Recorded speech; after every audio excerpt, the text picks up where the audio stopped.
तबे आम घर चुआई हेता सत पुरुष मई आम बंधु माने सब जिते बड़े मो भाग्य ताले आपण कोन करते पर तम बड़ मन रे आम तबे हमको क्षमा करी दियो स्पंदन बाबू सत कथा कहया आम शक्ति नथिला आम सब किसी जानी सारे जेते बड़े आम क्षमा कर जथा शीघ्र चली जाओ हाँ तुम्हें ठू चले जाओ किछि दिन मोर उच्चाई घर भीतर रहिबो पड़िबो कारण पापा करछो आपन दुनिया दाडरे बदनाम कर देला मु तो बुझे पारुनी आपन होतो जे शिक्षित लोक ताछा जॉब भी करछोनी आपन लव मैरिज न करी एमी तो चरित्र हेडा को आहा डिसिजन नो मु कहबी मस्त बड़ भूल करिछोनी आपन जाइना घर भीतर जाओ काहे घर भीतर जेबे जेबे घर भीतर को एले आते खार फ्यूचर प्लान मोते करिवो पड़िबो ता नहले पिला मानु सस्ता नखबारे शिक्षा धरो मोते ओलगा रहिबा पड़िबो ओ भविष्य अंधार होई जबो अंधार होई जबो भविष्य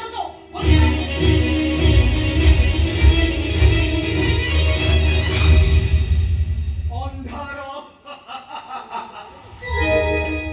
एठी के आगु आकाश त बाणा उसिरे रंगीन हेउतिला डीजे आगर बल दिन नाचा देखि मते गोटी दिन राजा परि फील हेउतिला लाली जातक साथी रे मोचा तो मिसी थिला इनविटेशन कार्ड परे स्पंदन वर्ष लाली लेखा सरिथिला प्रथम देखरे लाली को पसंद करी सात जन्मर साथी करी बोली स्थिर करी हेल बेदीरे बसी बाय बागुरु से हाथ हाथ चली जीवो एकदम के विश्वास करी हमें भी एक କଥା कि वो विश्वास करे नथि जहाँ को मैं बेसी भलो पाऊँ ताको मैं बेसी विश्वास करूँ ताको हमको दे दे बोल चे भी पड़िबो ए कथा हमें केबे भी जानि नथिलु जाओ शिका तबे किछली को अभी सेटा तू चली नहीं जे मो पाई सॉरी जाई छी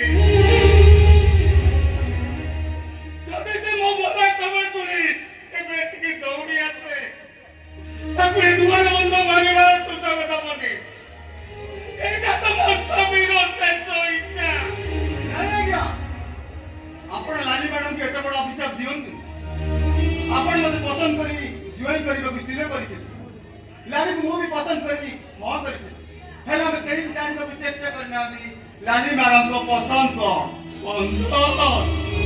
आबे तमे कहउछ आपण को झियो को मैरिज करिथिले से डॉक्टर स्पंदन दास रो स्त्री रो परिचय नै बंची जान सत हेला ता हृदय मंदिर रे सारा जीवन से प्रेमी कोटी पूजा पाइथान मो पैसे 12 17 मत करिथिले कि प्रेमी कोटी पाई सारा जीवन आखिरी लुह पड़ी काडू का कोने करी मोर जगह खुशी पारी ना गया काहे कि ना चेष्टा करी जुदा जीती हुए हेले काम दुई टंका खर्च कर मंदिर गड़ी हुए हेले काम मन आसुची आज्ञा ए घर जुआई हवे सिना मो भाग्य रे नथिला हेले पु हिसाब रे ए घर को निश्चय आसुती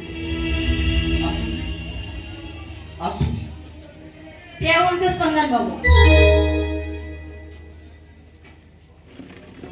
आपण तो संग मोर किछ कथा अछि तमे समस्यार समाधान न करी एठू चली छी केमिति माने मु आपण ए शहर रे जण नाकुर डॉक्टर आपण तो शिशुपाल फेरिला परे आपण को घर को झियो मानकर प्रस्ताव आसीबो लेकर चिंता करछि कि आम परिवार अवस्था कोन हबो ता माने बापा का तोर भाई विषमतल छाड़ी नीची सत हेले मो बापा जो प्रकार जिदिया मनीष मरण को बरण करिबे आ खाओ तो जो प्रकार लोक से घर छाड़ी चली जिबे चली चली तो इबे तो कर कहउछो हां बो भाव जा घर छाड़ी जीवा पई लगे रेडी करछंती आ बापा के कथा तू तो जानि छु से जो प्रकार जिदिया मनीष भगवान चाहिले से कथा निष्पत्ति नहीं परिबे ताले तू कोन कहबे तो तुली जोडा दुनिया समस्त कहताते सही कथा मु कहूची सब समस्या समाधान हे जबो जब स्पंदन बाबू चाहिए सेही बेदीरे बसी आपण मते बा होई परिबे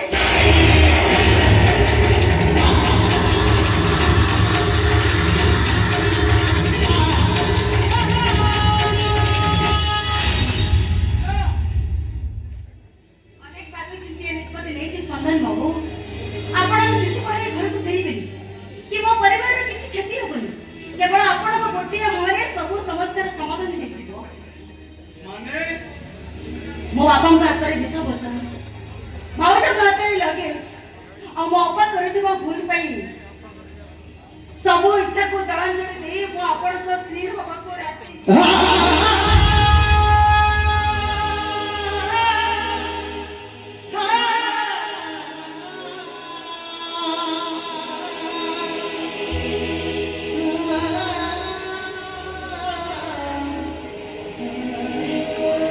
ଝିଅ ପାଇଁ ଏଇଟା ଯଦି ଶେଷ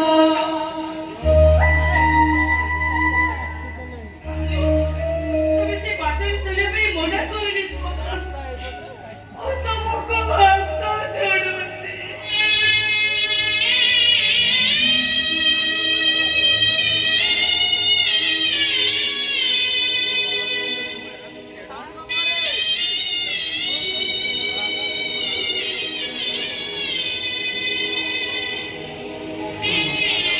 ହେଲେ ଆପଣ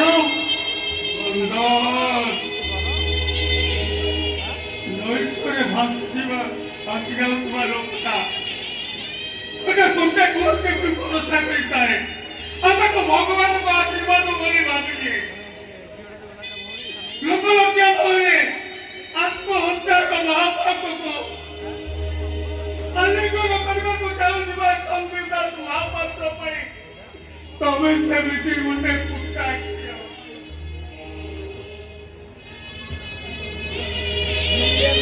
ଚାହିଁଲେ କିଛି ଦିନ ବଞ୍ଚିଯିବି ନହେଲେ ତୁମର ମୌରୀ ବାଣରେ ବାଞ୍ଚିଯିବି। ବିଶ୍ୱାସ କର ଏଥିପାଇଁ ତୁମକୁ ବାଧ୍ୟ ମଣିଷ ଚଟେଇ ଦେବି। ଇଚ୍ଛା ଆଉ ନିଷ୍ପତ୍ତି ତମ ହାତରେ। ଚାହିଁଲେ ବେଦିକି ଯାଇପାର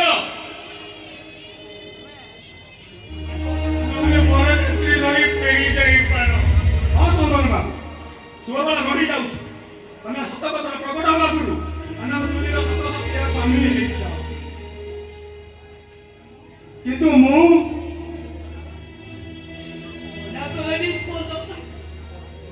ଏ ଘରର ହସ ଖୁସି ଆଉ ଇଜ୍ଜତ ତମରି ଉପରେ ନିର୍ଭର କରେ। ତମେ ଯଦି ହଁ କହିବ ତାର ନୀରବ ହେଇଯାଇଥିବା ସେଇ ଶୁଭ ସ୍ଥାନଟା ପୁଣି ଥରେ ବାଜି ଉଠିବ। ଯଦି ବ୍ରାହ୍ମଣ ମନ୍ତ୍ର ଭୁବନ୍ୟ ତମ ଦି ଜଣଙ୍କୁ ଜନ୍ମଜନ୍ମାନ୍ତର ପାଇଁ ସାଥୀ କରିଦେବ। ଏ ଗୋଟିଏ ମା ତମକୁ କାନେ ପୋତେଇ ଭିକ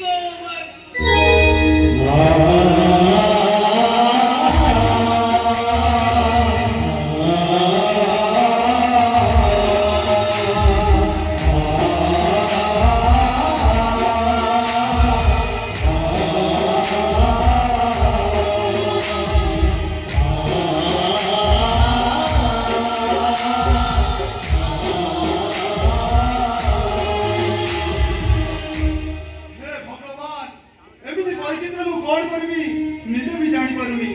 ଭାଗ୍ୟକୁ ଆଦିନ ଏଠି ଫେରିଯିବି ନା ଜୁଲିକୁ ଜୀବନ ସାଥୀ ରୂପେ ଗ୍ରହଣ କରିବି।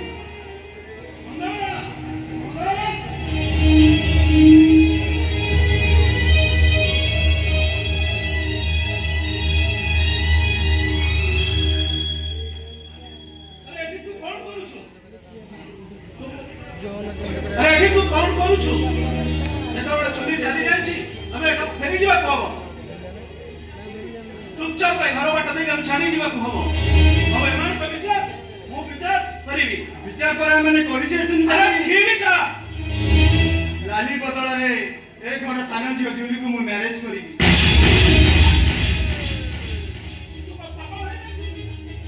ଆରେ ଚୁଲି ଚାଲି ଯାଇଛି ଯେତେବେଳେ ଆମେ ଫେରି ଯିବାକୁ ହବ। ତା ଛଡ଼ା ଏମାନଙ୍କ ସହିତ ମୋର କୌଣସି ସମ୍ପର୍କ ରଖିବାର ନାହିଁ। ହେଲେ ଏଥିରେ ଆପଣଙ୍କର ଦୋଷ କଣ ଏଠି? ଆରେ ସତ୍ୟକାର ମାନେ ଦେଇ ସାରିଛନ୍ତି।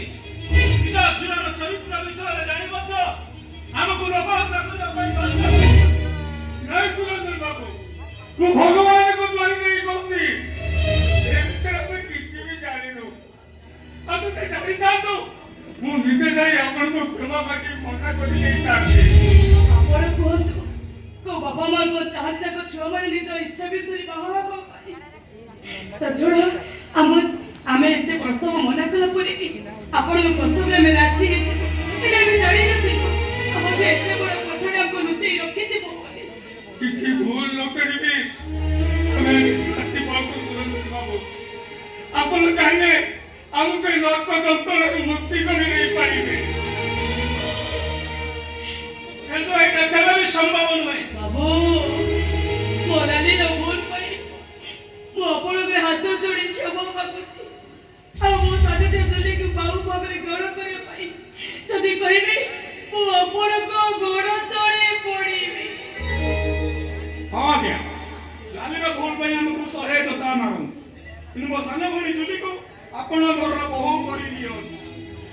गोटे बापा आदि आ गोटे बापा को हाथ मती भिक मागुची जनक भूल पाई आम समस्त को आपण लुह सागरे भटई दियंतुनी प्लीज रंजन बाबू प्लीज थरुटे काटी हो कहि दियंतु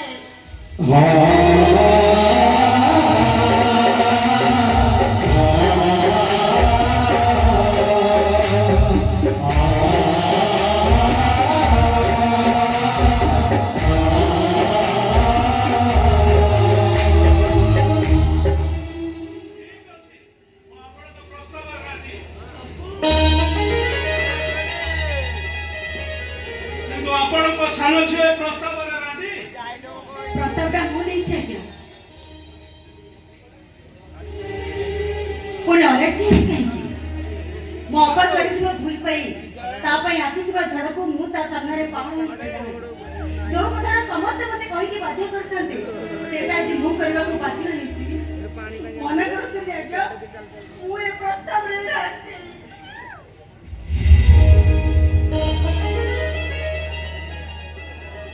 ठीक अछि सुवर्ष शीघ्र जथाशीघ्र आपण बेटी पाखକୁ ଆସନ୍ତୁ ନାଇଁ ନାରୀ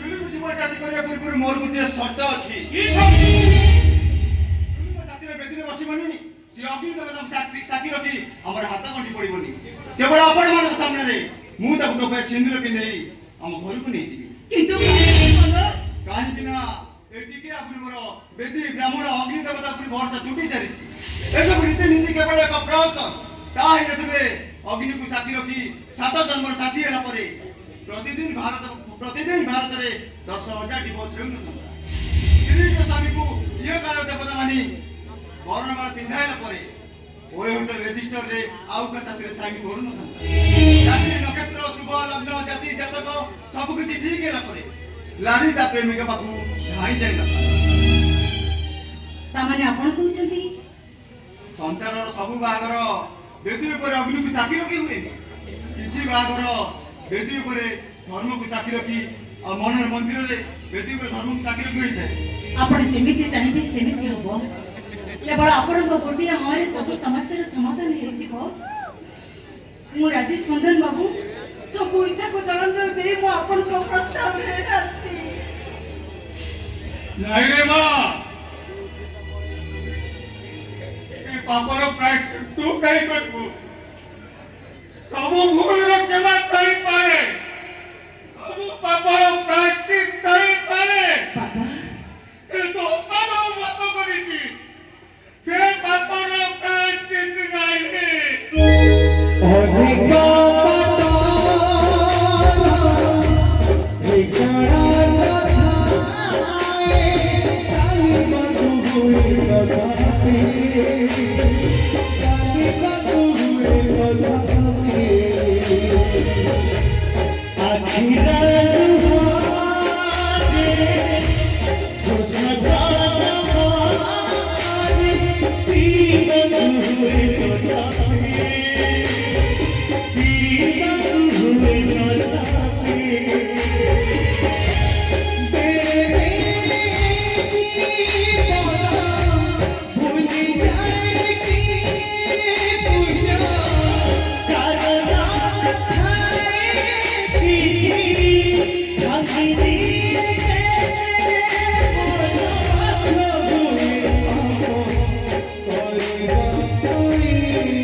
କହିଯିବ ବୋଲି ବାପରେ ବାପ 5 କିଲୋମିଟର ମତେ ଆମକୁ ଦୌଡ଼ିବାକୁ ପଡ଼ିବ ଦୌଡ଼ି ନଥିଲେ ସେ ଲୋକମାନେ କବଳରୁ କେବେ ଖସି ପାରି ନଥାନ୍ତେ। କିନ୍ତୁ ବିଜୟ ମତେ ଭାରି ଡର ଲାଗୁଛି। ଆମେ ଆମ ଘରେ ପହଞ୍ଚିସାରିଲେଣି ଯେତେବେଳେ ଆଉ ଡରିବାରେ କିଛି ନାହିଁ। ଆଚ୍ଛା ଲାଲି ମୋ ପଛରେ ପଡ଼ିతే ସେ ଲୋକମାନେ କିଏ? ମୁଁ ତାଙ୍କୁ ଚିହ୍ନିନି କି ଜାଣିନି। ମତେ ଲାଗୁଛି ସେ ବୋଧେ ମୋ ଭାଇଙ୍କର ସାଙ୍ଗ ହେଇଥିବେ। କିନ୍ତୁ ବିଜୟ ଆମେ ଏଭଳି ନିଷ୍ପତ୍ତି ନେଇ ଆମେ କିଛି ଭୁଲ କରିନେ ତ? କି ଭୁଲ ସେ କଥା ମୁଁ ଜାଣେ ନା। ହେଲେ ଏମିତି କିଛି ନିଷ୍ପତ୍ତି ନ ନେଇଥିଲେ ଦୁଇକୁ ସାରା ଜୀବନ କାନ୍ଦିବାକୁ ପଡ଼ିଥାନ୍ତା। ଆମେ ମସ୍ତ ବଡ଼ ଭୁଲ କରିଦେଇଛେ। ଆମେ ନିଜେ ଖୁସିରେ ରହିବା ପାଇଁ କି ଅନେକ ଲୋକଙ୍କ ଆଖରେ ଲୁହ ଦେଇ ଦେଇଛେ। ଅବିବେକ ମତେ ବାରମ୍ବାର କହୁଛି ମୁଁ ଭୁଲ କରିଛି। ପ୍ରେମ ପ୍ରେମ ଯୁଗେ ଯୁଗେ ଅନ୍ଧ ଲାଲି। ଇଚ୍ଛା ଥାଉ କି ନ ଥାଉ ପ୍ରେମ ପାଇଁ ବେଳେ ବେଳେ ସବୁ ଭୁଲର ମହଜୁଦ ଅତିକ୍ରମ କରିବାକୁ ପଡ଼େ। ସେଇ ପାହାଚର ଉପରକୁ ଚାହିଁ ଦେଖିଲା ବେଳକୁ ମତେ ଯେମିତି ମୋ ଆଖିର ଲୁହ ଗୁଡାକ ଭଲ ମାନୁନି। ସମୟ ସବୁ ଠିକ କରିଦେବ ଲାଲି। ତଥାପି ଆମେ ମସ୍ତ ବଡ଼ ଭୁଲ କରିଛେ ବିଜୟ।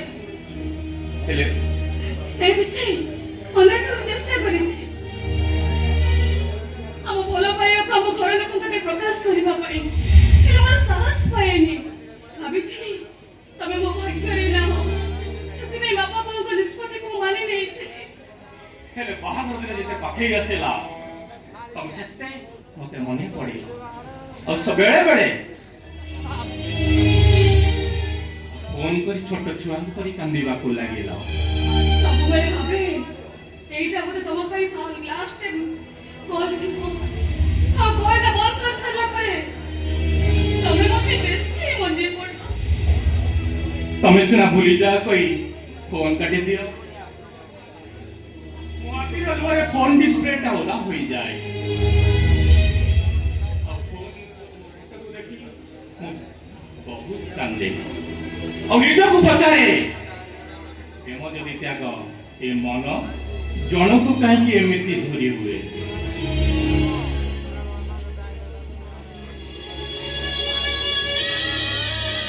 ପ୍ରେମ ଆଉ ପରିବାର ଭିତରୁ ମୁଁ ପ୍ରେମକୁ ବାଛି ନେବି।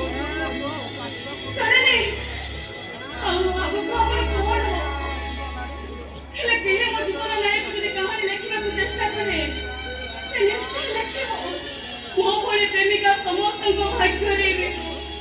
ହେଲେ ମୋ ଭଳି ଝିଅ କୋଉ ବାପା ମାଙ୍କୁ ନ ମିଳୁ। ସବୁ କିଛି ସମୟ ଉପରେ ଛାଡ଼ି ଦିଅ ଲାଲି। ଦେଖିବ ସେ ସବୁ କିଛି ଠିକ କରିଦବ। ଆଉ ମୋ ପ୍ରେମ କାହାଣୀ ସବୁଦିନ ପାଇଁ ଉଦାହରଣ ହୋଇ ରହିବ। এই ଦେଖ ଆମେ ସବୁ କିଛି ଭୁଲି ଯାଇ ଆମେ ଏବେ ବାହାଘର ଶେଷ ନିଷ୍ପତ୍ତିରେ ପହଞ୍ଚିଛେ। ଦେଖ ମୋ ବୋହୂ ବେଶରେ ସଜା ହେଇଯାଇଛି। ତମ ହାତରେ ଟୋପାଏ ସିନ୍ଦୁର ମୋ ମଥାରେ ପିନ୍ଧେଇ ଦେଇ ବନ୍ଧୁର ବଧୂ ସଜେଇ ଦିଅ। ନିଶ୍ଚୟ ଲାଲି। ଏ ରାତି ଆମ ପାଇଁ ଅଭୁଲା ସ୍ମୃତି। ଏ ରାତିର ନିରବତାକୁ ସାକ୍ଷୀ ରଖି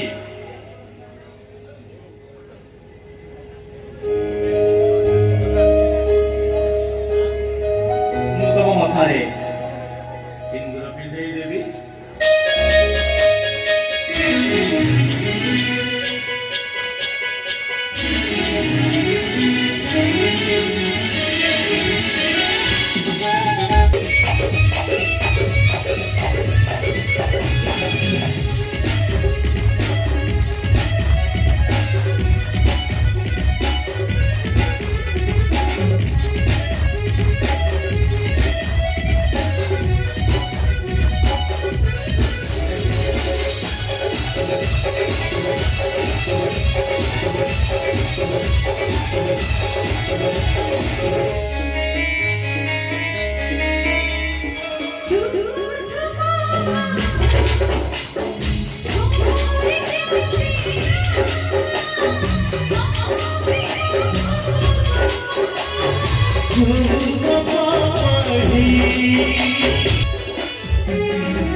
ଦିନ ପରେ କହିଛି ଆଜି ରାତିରେ ତୁ ଡିଷ୍ଟର୍ବ ନ କରି ତୋ ଚାଲି ଯା କହୁଛି।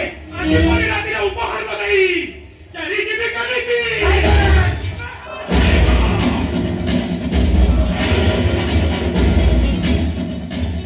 ये हिसाब करे बराबर ना तेरा टाइगर तोरी पाई बिछा गवर्नमेंट रो चाकरीटा गोल हे गला अब कंपनी टंका हड़प करिबा अपराध रे मते 3 मास जेल जिबाकू पड़िला तू मरे तो उपकार करिछु जेतेबेले उपहार नबुनी के नीति देख ଯାହା ସବୁ ଘଟି ଯାଇଛି ସେଥିପାଇଁ ତୁ ଦାୟୀ। ଏମ୍ପ୍ଲୟି ମାନଙ୍କୁ ଓଭର ଡୁଇଟ୍ କରାଇ ସେମାନଙ୍କର ଟଙ୍କା ତୁ ହଡପ କରୁଥିଲୁ। ଅଫିସରେ ଥିବା ସିସିଟିଭି କ୍ୟାମେରାକୁ ତୁ ଖରାପ କରି ତୁ କ୍ୟାଶ କାଉଣ୍ଟରରୁ ଟଙ୍କା ତୁ ଚୋରି କରୁଥିଲୁ। कंपनी मैनेजर मु थली लाभ କ୍ଷତିର ହିସାବ ବୁଝିବା ପାଇଁ ତତେ ମୁଁ ଦାୟିତ୍ୱ ଦେଇନଥିଲି। କମ୍ପାନୀର ସବୁ ଏମ୍ପ୍ଲୟି ତୋ ନାଁରେ ବାରମ୍ବାର କମ୍ପ୍ଲେନ୍ କରୁଥିଲେ। ସେମାନଙ୍କ କମ୍ପ୍ଲେନ୍ ପଛରେ ମାଷ୍ଟର ମାଇଣ୍ଡ ତୁ ଥିଲୁ। ସାମାନ୍ୟ ସୁପରଭାଇଜର ହୋଇ ତୁ ଏ ମ୍ୟାନେଜରକୁ କାଉଣ୍ଟର କଲୁ ଆଉ ମୁଁ ଏଗ୍ରାଷ୍ଟରେ ପୁରା ଅଭିଯୋଗ ନେଇ ମାଲିକ ପାଖରେ ପହଞ୍ଚିଲି। ଯୋଉ କମ୍ପାନୀ ମତେ ଚାକିରି ଦେଇ ମାସେ ଶେଷକୁ ଦରମା ଟଙ୍କା ଦଉଛି ଯଦି ସେ କମ୍ପାନୀର ତୁ କ୍ଷତି କରିବୁ ମୁଁ ତାହେଲେ ତତେ ଛାଡ଼ିବି ନାହିଁ। ମୋ ନାଁଟା ହେଲା ବିଜୟ। ଏବେ ମୁଁ ବି ତତେ ଛାଡ଼ିବିନି। ଆଜି ବୁଝାଇଦେବି ଏ ଟାଇଗର ସହିତ ଶତ୍ରୁତା କଲେ ପରିଣାମଟା କେତେ ଭୟଙ୍କର ହୁଏ।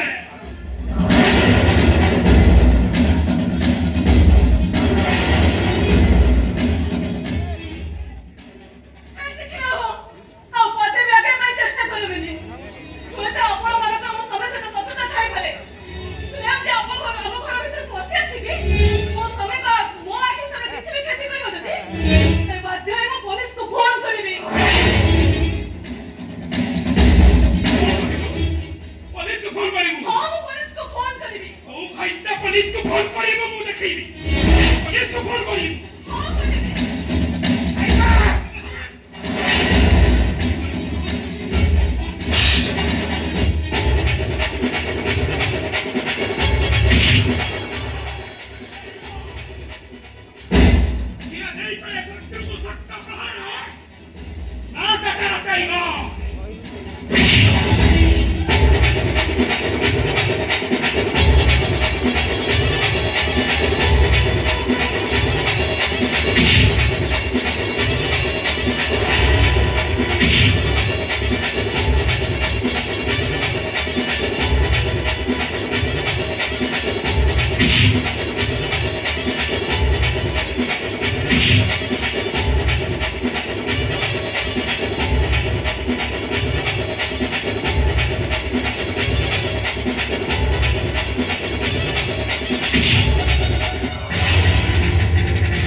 ଚାରିଆଡେ ସିସିଟିଭି କ୍ୟାମେରା ଲାଗିଛି ତଥାପି ମେଡିକାଲ ପରିସରରୁ ବାରମ୍ବାର ଗାଡି ଚୋରି ହବାର ଲାଗିଛି।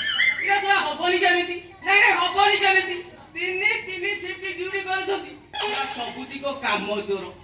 ଏଠି କିଏ ହଙ୍ଗା ଛକର V7 କୁ ମହୁଲି ମିଳିଲାଣି ତ କିଏ ଆମ ଥଳିମୁଣ୍ଡିଆ ସାଇଡରେ ଇନଷ୍ଟାଗ୍ରାମ ରିଲ୍ସ କଲାଣି। ନା ନା ନା ଆଉ ଏମାନଙ୍କୁ ପାରି ହବନି। ଆର ମାସରୁ ଗୋଟେ ଜେନେରାଲ ମିଟିଂ ଡକେଇ ଯଦି ଏମାନଙ୍କର ପାଣି ମୁଁ ନ ଭରିଛି ମୋ ନା ମଦନ ପାଇ ନାହିଁ। ବୁଝିଲ ଟେ? ଆରେ ସବା ବୁଝିଲା କି ନାହିଁ?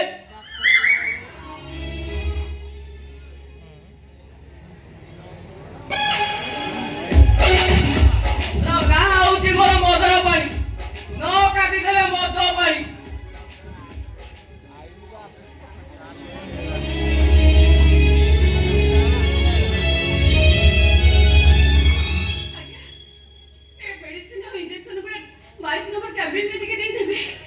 ତମେ 22 ନମ୍ବର କ୍ୟାବିନରେ ଆଡମିଟ ହେଇଥିଲା ବିଜୟ ମହାନ୍ତିଙ୍କ ସ୍ତ୍ରୀ ଲାଲି। ହଁ ସତରେ ତମେ ତାର ଆଡମିସନ କରିଦିଅ ନା?